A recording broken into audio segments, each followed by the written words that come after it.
Plus rien ne peut l'arrêter. Ici, l'Éternel te parle maintenant. Dans la troisième dimension, et il te dit. Dans la première dimension, le Seigneur t'a parlé comme étant son serviteur. Te donnant l'ordre en disant, allez faire de toutes les nations mes disciples. Et voilà, il te demande de te lever. Lève-toi, traverse le Jourdain, traverse tous les problèmes, tous les obstacles que tu peux, toi, rencontrer ou créer en toi ou te dire dans la lecture que tu fais par rapport à ce que tu vis. Surmonte cela. Relève ces challenges. Fais des exercices de parler, laisse le Saint-Esprit en toi, il va parler. En fait, bien que le Seigneur avait mis Aaron à côté de Moïse, qui s'était justifié pour essayer d'éviter la mission, en disant que non, voilà, moi je ne pourrais pas parce que j'ai des problèmes de langage et tout, le Seigneur a mené Aaron à ce côté. Mais si nous observons bien aimé dans le Seigneur d'histoire, dans la généralité de l'histoire, vous comprendrez et vous réaliserez ensemble avec moi que Aaron n'a presque rien dit. Chaque fois que Moïse était né devant Pharaon, c'est Moïse qui parlait. Dieu est Dieu. Il est le Tout-Puissant. Il a la capacité, bien aimé dans le Seigneur,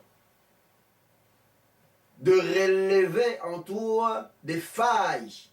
Ce que toi tu appelles faille, l'Éternel l'appelle potentiel. L'Éternel l'utilise comme méthode potentielle et c'est potentiel pour faire éclater sa gloire. Il est le Tout-Puissant. Il a la capacité, lui, de changer les choses dans ta vie, de transformer les choses dans ta vie. Les sourds ont entendu par sa puissance. Les aveugles ont vu par sa puissance. Et c'est que toi, tu trouves ou tu appelles être obstacle pour empêcher ou pour fuir la mission de l'Éternel. Qu'est-ce que cela représente devant l'Éternel, au devant de sa toute-puissance? Comme Samuel, quand l'Éternel t'appelle, dis simplement Abba Père. Et voilà que le Seigneur te demande de passer ce Jourdain. Passe ce Jourdain, il t'a doté de pouvoir, de puissance et tu verras cela prendre corps et se manifester. Deuxième dimension, l'Éternel t'a parlé comme étant un membre au sein du corps du Christ.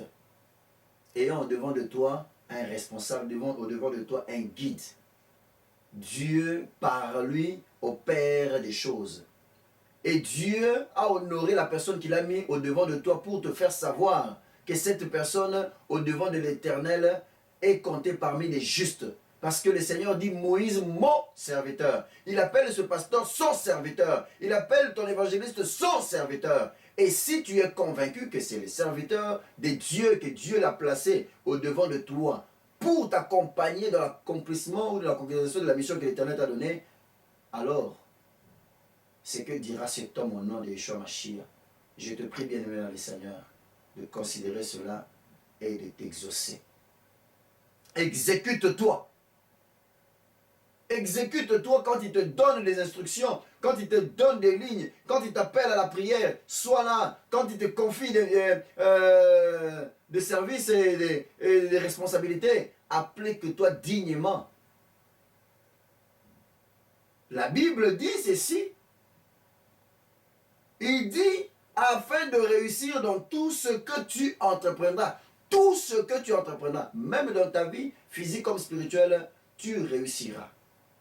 L'humilité précède la gloire. L'obéissance vaut mieux que le sacrifice, bien-aimé. Et en fin de compte, pour terminer, bien-aimé dans le Seigneur, ce message, que ce livre ne s'éloigne point de toi. Ou, pas entre tes mains, mais de ta bouche. Que ce livre de la loi ne s'éloigne point de ta bouche. Précision, de ta bouche. Pourquoi la bouche? Parce que l'Éternel a placé le pouvoir dans ta bouche. Et c'est par ta bouche que tu vas confesser les choses. Par ta bouche que tu vas donner l'ordre. Par ta bouche tu vas cracher le feu qui détruit les semences de l'ennemi, le diable, le feu qui va déchaîner, les enchaîner, le feu de la vérité qui va transformer les vies. Dieu n'a pas dit que ce livre de la loi ne s'éloigne point de ta tête. Il n'a pas dit que cela ne s'éloigne point de tes mains. Ce n'est pas parce que tu le portes chaque fois entre tes mains, il dit ne s'éloigne pas de tes mains. ni de tes épaules, ni de ton dos, ni de ta poitrine, ni de tes pieds, mais il a dit de ta bouche. C'est-à-dire, dans ta bouche, tu ne dois que proférer des bonnes choses, la parole de Dieu, la vérité. Il dit, médite-le jour et nuit pour agir fidèlement. Ici, le Seigneur te ramène à son intimité pour réussir à t'exécuter. Dans les premiers commandements, comme le deuxième commandement, donc dans ces deux dimensions, pour t'exécuter fidèlement, il te faut s'attacher à Dieu. En fait, il ne s'agit ni de l'homme, ni d'une situation, mais il s'agit de Dieu. D'abord Dieu. C'est en t'attachant avec le Seigneur que le Seigneur te donnera la possibilité de savoir détecter maintenant comment, qui et où tu dois opérer et comment tu dois le faire avec le Saint-Esprit. Pourquoi le Seigneur te demande de faire de cela? Parce que le Seigneur veut simplement que tu aies du succès et que tu réussisses. Que tu aies du succès dans tes entreprises. C'est alors que tu réussiras.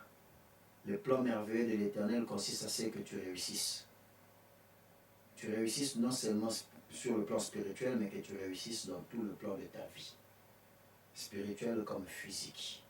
Bien-aimé, si tu entends la voix de l'Éternel, n'endurcis pas ton cœur. N'endurcis pas ton cœur. Applique-toi. Daigne accepter que cette parole comme une semence prenne place dans ton cœur, que je déclare être une terre fertile, et que cette semence porte de fruits. Et ce fruit sera vu de tout le monde. Et quand ce fruit sera vu de tout le monde, l'Éternel se glorifiera en ce que tu fais pour lui, et l'Éternel te bénira davantage, toi et ta famille. Car la prière du juste a une grande efficacité. La prière ne se limite pas seulement par le fait de parler à Dieu, de se retirer, d'entrer dans des jeûnes et prières et consorts. La prière, c'est tout ce que nous faisons dans notre marche, dans les dires, dans les actes. Tout cela constitue une prière globale que nous présentons à Dieu. Bien-aimés, c'est là où je veux mettre fin. En ces temps que l'Éternel nous a confiés, sois béni. Mets ceci en pratique et tu vivras les merveilles de l'Éternel. Soyez bénis dans le nom puissant de Jésus-Christ de Nazareth. Et pour le reste, que seule sa volonté soit faite dans ta vie, dans ma vie, au nom de Jésus. Amen.